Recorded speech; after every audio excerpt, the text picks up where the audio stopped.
Hey guys, J77 here doing another news vlog, and this one happens to do with another story coming from Texas.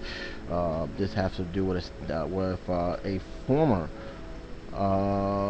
Texas tycoon, Alan Stanford, who was a very big had a very big financial empire in the Americans, and I'm talking about the Americans in Canada as well as other Latin countries in the Americans, border in the American islands.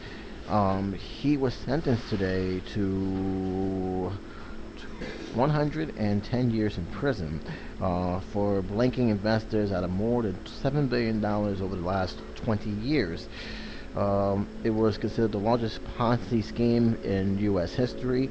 The U.S. District Judge David Hittner handled down the sentence during the court hearing, which two people spoke on behalf of Stanford. The investors was about how fraud had affected their lives. The prosecutor asked Stanford to be sentenced to 230 years in prison, the maximum sentence possible after the jury convicted him of the one-time billionaire in March on 13 to 14 fraud-related counts. Stanford conviction on the conspiracy, wire, and mail fraud charges following a 7-week trial.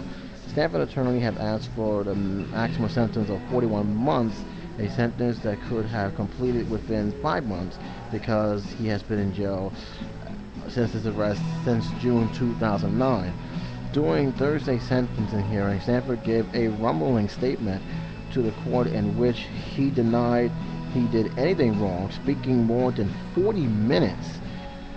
Stanford said that it was nothing more than a scapegoat. He blamed the federal government, go figure, and U.S. appointed retriever who took over his companies and tear down his business empire and prevented his investors from getting any of their money back.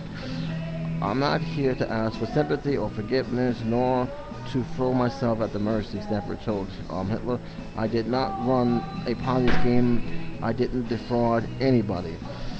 Prosecutors William Smithers chastised Stanford for his lack of remorse in defrauding thousands of people of their life savings. And I'm going to leave it at that because it also goes on to say that even some of the people who had done a special organization to help other victims of his crime was even surprised at how unremorseful he was. They It says that Hitler also ordered the judge also ordered him to forfeit $5.9 billion, but was mostly symbolic because Stanford is penniless. And he's penniless because, number one, they froze all his assets that range from Canada even to Switzerland. So he has money pretty much everywhere in the world, but he can't get to it. And it even said that he was so broke that he could not even hire an attorney. He had to have a court-appointed attorney because of the nature of his crime. The jury that convicted Stanford also cleared the way for the attorneys to go after a $330 million in stolen investor funds, setting in the fundraiser frozen foreign banks accounts in Canada, England, and Switzerland. But this will take some years before more than 21,000 investors recover anything. Whenever they ultimately get will only be a fraction of what they lost. So either way, there's really no winners out there, and they will never get the money they have. Damage done because their lives are pretty much ruined. I'll leave the link below so you can read the article. It's a very interesting article, but yeah, this is not surprising. It takes something like this to finally put people who defraud people out of their life savings, basically making them penniless, even homeless, to seek justice. It happened with Bernie Madoff, where if it wasn't for the fact that the economy collapsed the way it did and people started asking for their money back, is when he eventually turned himself in. That's why people didn't really felt that he was sympathetic, because he was in a situation where he had no choice but to turn himself in. And being with the age and how he got life in prison, that's how they was able to get him. But the point is, he ruined the lives of a lot of people, living in luxury, where in reality he was just basically what he was supposed to do, he never did. Same thing happens here. Um, from the other people, they're saying he's blaming it on accountants. But even with that being said, you gotta know what's going on in your job. You gotta know what's going on in your business, and you gotta always keep in track of what's happening here. Obviously, this guy does not care for his clients or for uh, the ramifications of his own actions, and so the judge threw the book at him. It's that simple.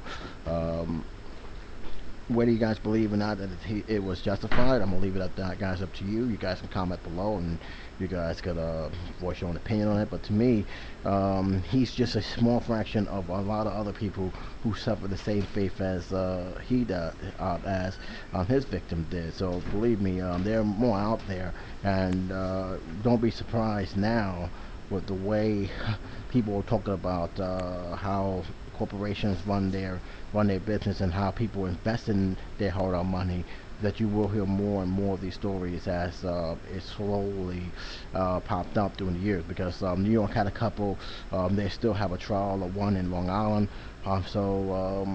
Just be mindful, and just be mindful of the schemes that is out there, because a lot of them you can easily detect once you start asking questions. And if they can't answer the questions, it's not worth investing. Know you know, especially even those who are supposed to be legitimate businesses. You always want to keep on top of your investment. You always want to keep on top of what's going on. You don't want to just give somebody your hard-earned cash and then just leave it to faith that they're going to do the right thing. Sometimes that always don't work that way. But again, you guys may feel differently. So I'm gonna leave a link below. You guys can read it yourself. But until then, this is J77 saying take care, be safe.